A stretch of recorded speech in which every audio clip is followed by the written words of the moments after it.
Hai teman-teman, Assalamualaikum warahmatullahi wabarakatuh.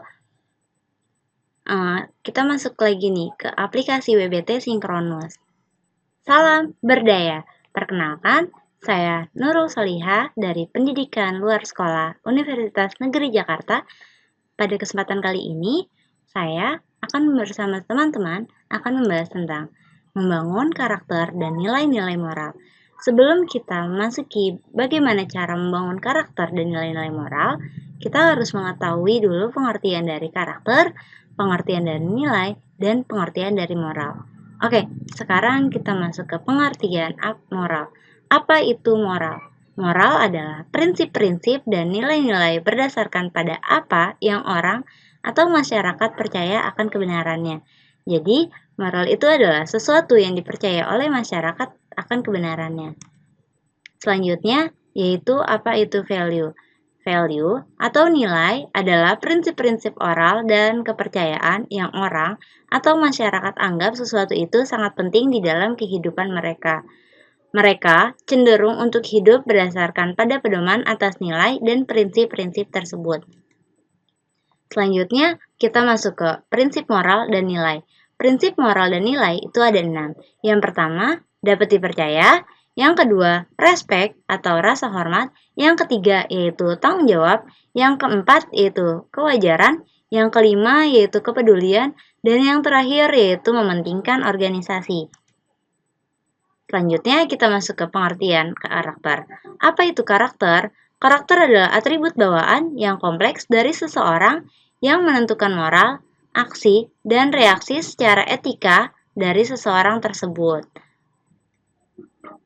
Nih ada ciri-ciri karakter. Dari sekian banyak ciri-ciri karakter, ada di antaranya yaitu setia, jujur, dapat dipercaya, tanggung jawab, integritas, peduli, dan menginspirasi.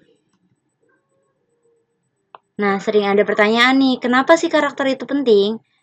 Warren Bennis pernah berkata, that after vision and passion, integrity or character is the most basic fundamental competency to be a leader. Jadi, setelah visi dan passion, karakter atau integritas adalah dasar yang sangat penting untuk menjadi seorang pemimpin. Ia bahkan pernah menyampaikan bahwa integritas adalah dasar dari kepercayaan.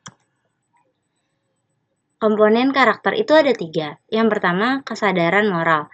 Jadi, seseorang itu harus sadar akan adanya moral-moral di dalam masyarakat. Yang kedua, perasaan moral. Setelah seseorang itu sadar akan moral-moral tersebut, seseorang itu akan merasakan adanya moral-moral. Dan yang terakhir yaitu tindakan moral. Setelah merasakan, seseorang itu harus melaksanakan dari moral-moral tersebut.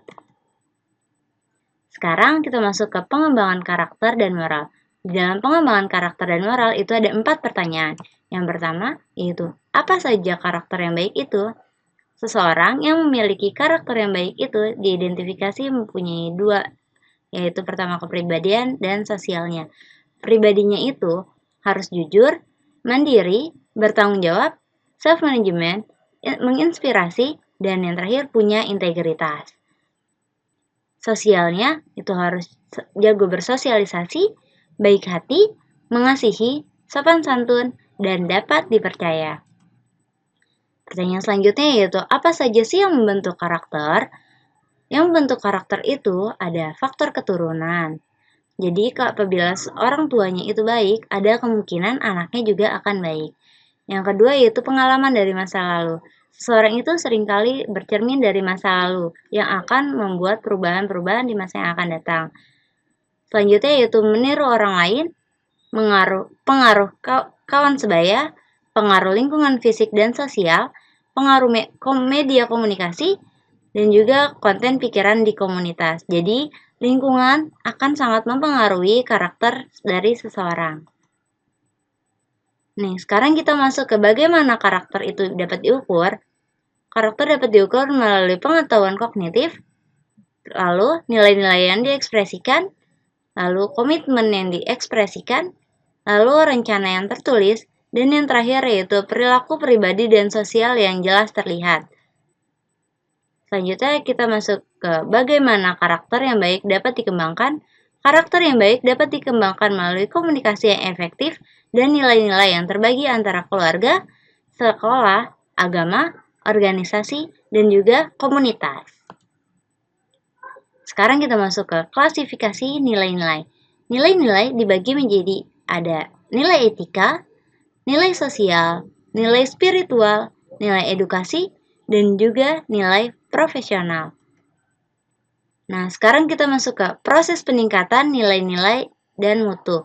Proses yang pertama yaitu menilai situasi saat ini. Jadi, kita harus mengobservasi dulu situasi yang ada pada saat ini. Yang kedua yaitu menciptakan kondisi untuk perubahan. Jadi, setelah kita tahu kondisi saat ini seperti apa, kita menciptakan perubahan-perubahan yang akan dilakukan. Nah, selanjutnya menerapkan perubahan. Setelah kita menciptakan perubahan-perubahan yang sudah dituliskan, kita menerapkan perubahan-perubahan tersebut.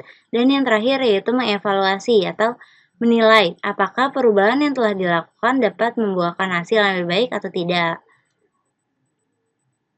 Nah, sekarang kita masuk ke motivasi adalah jantung dari pengembangan diri. Maksudnya apa sih? Jadi, dalam kita mengembangkan diri, motivasi itu adalah hal yang sangat penting. Nah, selanjutnya itu ada kiat-kiat untuk meraih sukses dan membangun karakter yang kokoh dalam hidup, yang sangat berguna bagi diri dan juga peningkatan karir. Pertama yaitu raihlah mimpimu. Maksudnya apa? Di masa depan adalah milik orang yang percaya akan keindahan mimpi-mimpi mereka. Jadi, apabila seorang ingin mempunyai masa depan yang cemerlang, mereka juga harus mempunyai mimpi-mimpi dan mimpi-mimpi tersebut harus diwujudkan. Yang selanjutnya yaitu percaya dengan diri sendiri, percaya dengan apa yang ia lakukan dan percaya bahwa apa yang dilakukan itu akan membuahkan hasil yang baik. Selanjutnya yaitu jangan menyerah ataupun mengeluh. Jadikanlah motivasi Anda sebagai setir yang akan membawa kemanapun yang Anda suka untuk meraih kesuksesan dalam hidup Anda. Selanjutnya, ada keluarga dan teman. Maksudnya apa? Keluarga dan teman adalah harta yang tidak ternilai. Jangan sampai kita kehilangan mereka dari pandangan mereka. Selanjutnya yaitu berpegang pada cita-cita. Maksudnya, mereka mungkin membayangkan sesaat di angkasa, tapi bintang-bintang kecil di sini akan menjadi tenaga penggerak. Selanjutnya yaitu jadilah diri sendiri. Kunci sukses adalah diri kita sendiri, bukan pada orang lain. Yang selanjutnya yaitu buka mata lebar-lebar. Maksudnya belajar tidak harus di kelas. Mengamati keadaan ataupun situasi di sekeliling kita juga berarti belajar. Jadi belajar itu nggak cuma harus di kelas, tapi situasi-situasi yang ada di lingkungan kita itu bisa menjadi media kita belajar. Selanjutnya yaitu siapkan dirimu. Maksudnya apa?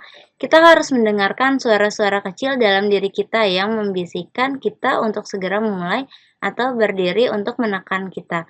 Jadi kita harus siap, jangan mager terus. Yang selanjutnya yaitu buatlah segala sesuatunya terjadi. Motivasi adalah bila mimpi-mimpi Anda dimasukkan ke dalam baju kerja. Kiat-kiat membangun karakter yang kuat itu ada 5 cara. Yang pertama, jika Anda gagal, berhentilah berpikir dan merasa gagal seolah Anda tidak pernah gagal. Karena bagaimana orang lain akan menerima Anda jika Anda sendiri tidak dapat menerimanya. Jadi jika kamu gagal, berhentilah berpikir kalau kamu pernah gagal seolah-olah kamu nggak pernah gagal. Karena orang lain gak akan nerima kamu kalau kamu sendiri gak bisa nerima diri kamu sendiri. Yang kedua, bila orang lain merasa terpuruk, bantulah mereka. Jangan malah ikut terpuruk karena mereka akan berusaha menarik Anda ikut terpuruk. Sehingga akhirnya akan sama-sama merasa inferior atau orang yang bermutu rendah. Jadi, jika seseorang di sekitar kamu sedang merasa terpuruk, bantulah mereka, bangkitkan mereka, dan jangan malah ikut terpuruk. Kenapa? Soalnya orang yang sedang terpuruk akan dapat menarik orang yang tidak terpuruk menjadi ikut terpuruk juga. Nah, selanjutnya yaitu dunia ini menyediakan ruang yang amat besar untuk belajar, bukan untuk suatu kesalahan. Jadi, jangan merasa bodoh bila hanya salah dalam menjawab kuis yang kecil. Akan selalu ada waktu lain untuk melakukan self-improvement. Jadi, jangan sekali-sekali merasa kamu bodoh hanya kamu melakukan suatu kesalahan pada kuis-kuis yang kecil atau pada ujian-ujian kecil. Karena selalu akan ada waktunya untuk kamu mengembangkan diri kamu sendiri. Yang keempat yaitu pengembangan diri atau self-improvement. Self-improvement dapat dilakukan setiap hari secara terus-menerus sebagai suatu proses yang terus berjalan. Dan yang terakhir, pengembangan diri akan menghasilkan kestabilan dalam diri atau inner stability, pengembangan kepribadian, dan juga kesuksesan. Hal itu datang dari adanya self-confidence, self-appreciation, and self-esteem. Sekian, terima kasih. Salam berdaya. Dadah!